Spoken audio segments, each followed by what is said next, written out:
Hello again, it's your old friend Theta, the Monotone Messiah.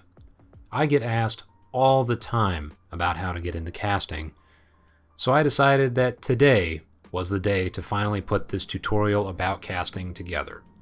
This is going to be split up into two different segments, general principles and technical principles. General principles are what you should be thinking about and doing at a high level when casting, and these apply to pretty much any kind of commentary, not just Onward or another esport. Technical principles are all the details you need to know if you want to cast specifically for Onward.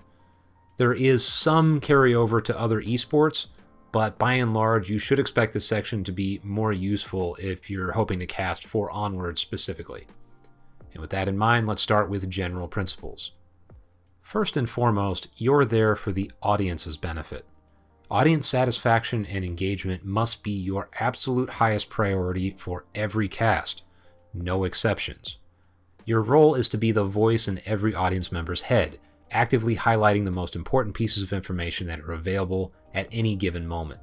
The best casts are those in which the viewer doesn't even notice the cast itself. You're focusing on exactly what they want to see most, and your commentary blends with the camera so well that it's a seamless, exciting experience.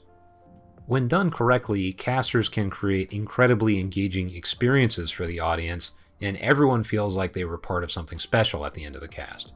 This is what you should strive for above all else. This sense of immersion is fragile though. The moment you screw up a shot or say something that the audience finds confusing or blatantly incorrect, you take them out of the moment. This is what could be considered bad casting. For example, if you have some kind of technical difficulty, don't highlight it to your audience.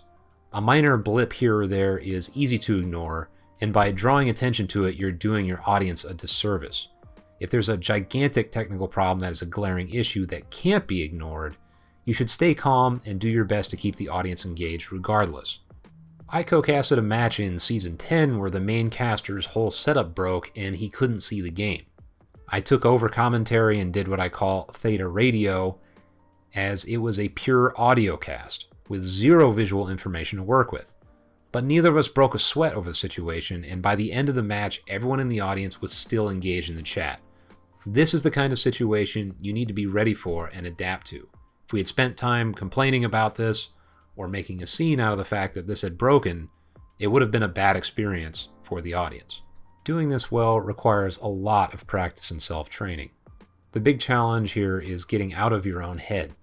It's easy to focus on the things you personally find interesting or annoying, but you need to be able to step outside of yourself and provide a positive experience for your audience.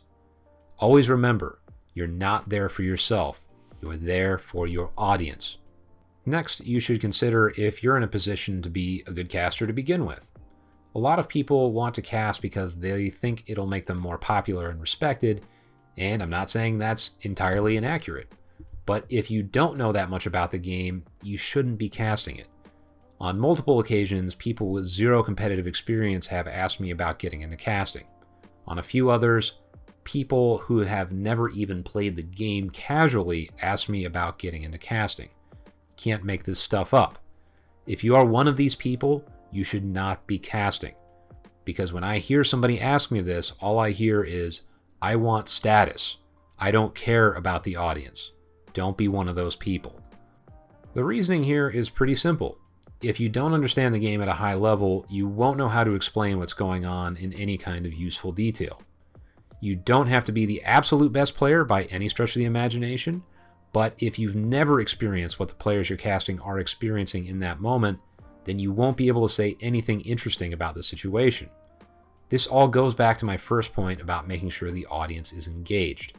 Doing simple play-by-play along the lines of this player did X, that player did Y, isn't that interesting to watch or listen to. But you could do it without any experience, so it seems like it would be easy.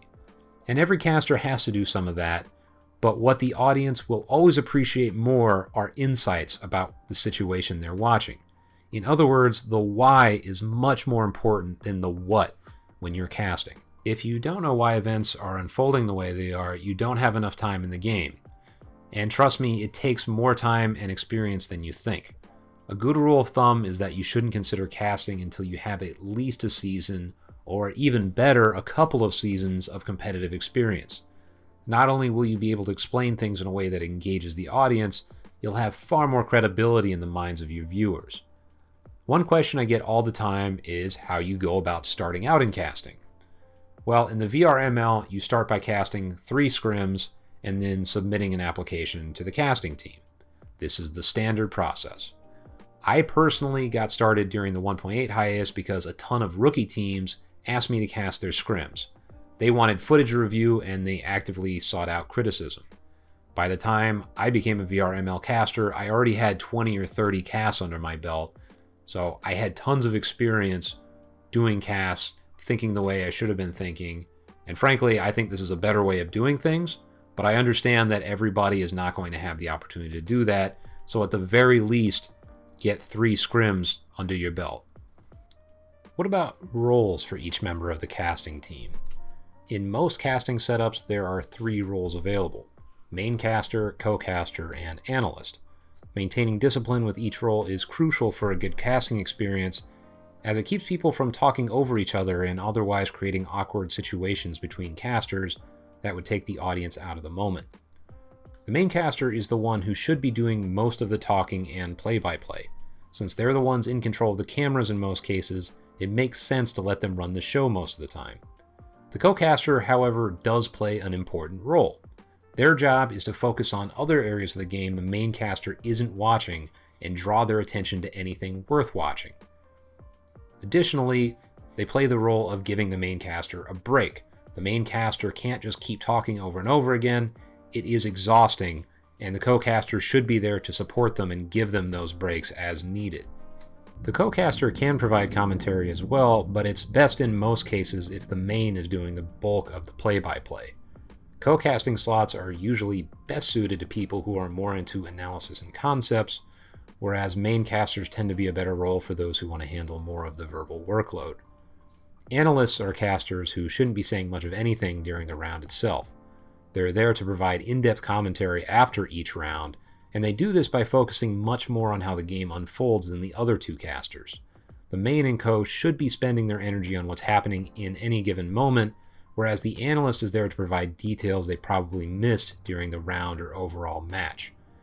To me, the mark of a bad analyst is somebody who keeps butting in the middle of a round, because frankly, there are already 2 people in there doing that, and it doesn't make sense to introduce a third. Whenever I play the analyst role, I bring a pen and paper so I can write down all the most important details from each round. This gives me a bulk of insights to discuss during the inter-round breaks, and it also prompts me to just pay closer attention to what's going on within any given round. This brings me to my last point of the general principles section. Before you say anything, remember what you're trying to accomplish. When I was casting scrims, I didn't have much of an audience, and the people who would be watching the footage most closely were the teams playing. So I pointed out most of the mistakes I saw and spent time elaborating on why I thought certain plays were good or bad. Again, these are people who had asked me to be as critical as possible. I would get DMs saying, please, be critical. So that's what I did. And that's acceptable in that context, because scrims are for learning and newer teams want feedback on how they played. But if it's a real match, I change up what I talk about substantially. The big reason for this is that the audience is different. In scrims, the audience is the teams playing, but in a match, it's a much broader group of people. During a regular match, I'm not going to be highly critical of the plays I'm seeing because I'm not trying to embarrass the players or make them feel bad. They're putting their own reputations on the line every time they play in a casted match, and I want to honor that willingness to play in public. So even though I might say something to help out any newer players in the audience on occasion, by and large my goal is to give them the benefit of the doubt. It's worth remembering that the players don't have the benefit of the bird's eye view the casters have. They're in the hot seat, so to speak, trying to figure out the best plays with incomplete information. Don't laugh at them when they make a mistake, and don't belittle them because they didn't do the right thing. Everyone's screwed up on cast before, including me, and trust me, you don't need someone else to rub it in when it happens.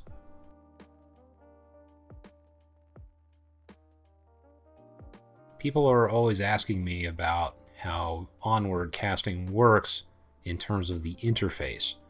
And to answer all those questions, first of all, you're not in a headset. When you're casting, you're using a pancake interface that uses the familiar WASD layout on your keyboard along with a mouse. On top of that, you cannot cast from a Quest.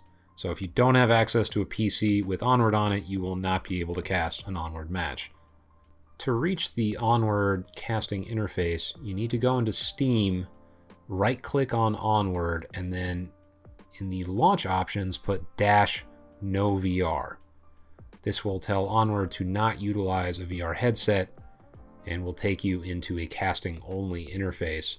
You should also unplug your headset so that no audio or visual information gets piped to it, which can cause problems during a cast. Once you've launched in this mode, the only types of lobbies you can join are those that have an observer slot enabled. So if you find yourself in the main menu not able to join any lobbies, it's because they do not have an observer slot enabled. Once you're in the lobby, there's a couple of things you should do. Number one is easy and doesn't require any kind of real effort. Just press the L key and that turns on lasers. The audience loves lasers. Gives them a sense of where everybody is aiming, what angles are being covered, so on and so forth.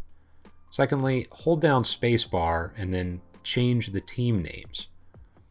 This has to be done before every map, and it's generally the co-caster who takes care of it, but if you're the only one doing it, you need to make sure that the team names are in fact changed. The next thing you should make sure of is that your mouse sensitivity and flying speed are at the lowest settings possible.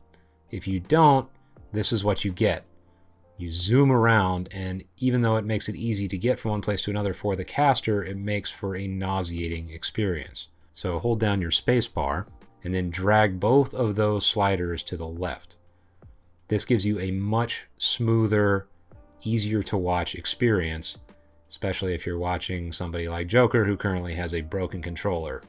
See him flailing his arm around hilariously, but we get to see it in nice, smooth, slow motions. That's what you should be doing. You can see here I start rotating around him, get a good view of what he's looking at. Again, this is what people want to see. They don't want to see you flying around at 1,000,000 miles an hour. It's worth following that up with the concept that oftentimes it's best to give wider shots that give the audience as much information and useful insight as possible, even without you saying anything, such as when we're following Joker on this Eastern offensive setup. On the opposite side of the spectrum, there are times where you want to go into a player's perspective. You can do this by holding the spacebar and then clicking their name as it pops up. The other option you have for this is if they shoot, like when Joker shoots his pistol just now, you can press the G key to go to whoever shot last. To exit any first-person shot, press Escape. One of the most important tips I can give you is to spend most of your time looking at the map. I would say 80% of your time should be dedicated at looking at the mini-map. You can also bring up a big map by pressing M, as you just saw.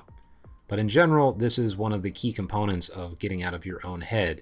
It's very easy to stay focused on whatever you find interesting right in front of you, but if you focus on the map, then you get to see what's happening in the game in general, and it also helps you spot where confrontations are likely to occur. Another piece of useful information for your viewers is the scoreboard. You can bring this up by pressing Tab. And this is something that is worth bringing up because not only does it keep people posted on who's doing well and who isn't, but many teams use this as a way to collate scores and keep statistics. So it's useful not just for the players, but also for the audience. The last bit of technical knowledge we'll go over is camera placement. As you can see here, Joker runs into this West Market, and then the moment he comes around this corner, we are snapped to a new perspective that covers his path, and we can go from there. This is done in Onward by pressing Control and any of the number keys at the top of the keyboard 1 through 0. This is a common practice, especially between main caster and co-caster. For example, if the main caster is focusing on something and the co-caster says such and such is doing something, the main caster at that moment is expecting that the co-caster has dropped a camera by pressing Control and a number that they've agreed on ahead of time. The standard practice in Onward, at least, is for the main caster's perspective to be on 1 and the co-caster's perspective to be on 2. So if the co-caster says this is happening, the main caster will press 2 and see what they were seeing. It's a good practice to use dropped cameras because it will save time and energy for the main caster, plus it prevents the audience from getting whipped around. Sometimes weaker casters will just hold down shift, which will speed you up and zoom across the map in order to reach a specific section, whereas the better practice is to have a dropped camera somewhere in the area and go from there. Alright, that is going to be it for this tutorial. I purposefully didn't go into the details about the platform that's used for casting, which is OBS or Twitch or any of that other stuff, because frankly I'm not an expert in that, and there are many other tutorials on the internet that will give you better information about how to set yourself up on those systems. So for now, we're just going to leave it at this more conceptual level. If you have any questions, please feel free to stop by my Discord and ask me directly. Until next time, it's your old friend Theta, signing off.